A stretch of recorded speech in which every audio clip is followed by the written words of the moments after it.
Jewe nje gushima Imana igihe kinini ingwara y'amaseresite. Imvura iguye cyane akaza imbeho, amajuri yaraziba, sinashobora guhema, umuhogo bikaguma binda, sinashobora kuryama mu ijoro, kuva kikanganje gusengeraho, sinigera nsubira kumva ndiko ndariyagaza umuhogo cyangwa ngo amazuru azibe. Imana ishimwe cyane, yarankijije kandi umusonga. Nayimaze igihe kinini nawe ndawufise kuva ndi mutoya, shikiye isaha sidashobora kumva umusonga. Yesu ashimwe cyane. Umusonga yakuranye akiri muto gushika iki gihe. Kuko gusenga twamusengeye ngo yamaze kubohoka. Twongere dukomere amashyi na Yesu.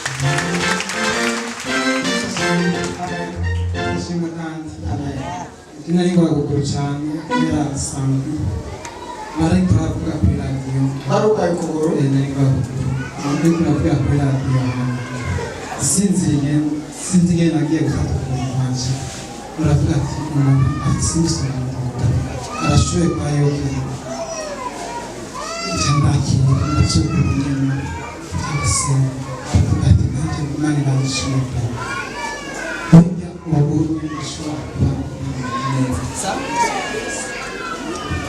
Okay, arikavuga ngo kuwa gatanu yararyamye, sinzi ingene yaciye yegera yumvise iradiyo ndiko ndasigura ndiko ndanasenga ngo yumva mvuze ngo hari umuntu yumva imisonga mu kuguru kandi agwaye kandi arembye. Ngo ndavuga ko agiye gukira, waca yumva ko ari we, waca afata kuko kuguru kwari kubabaye cyane kuri munisonga, ariko ngo duhejeje gusengera kuri radio yaciye akira, ubu ni muzima, imisonga yaraheze. Muri mashimira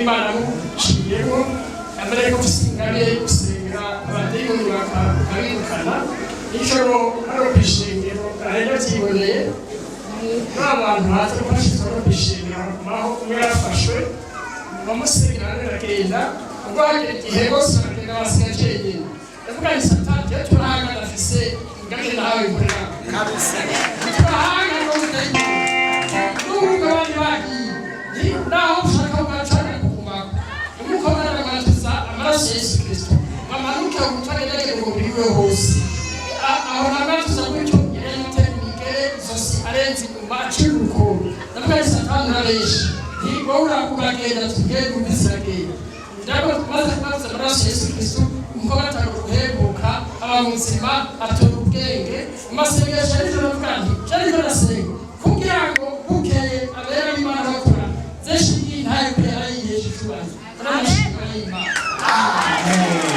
Nashimwe kuri kirakora kandi riko iratabara.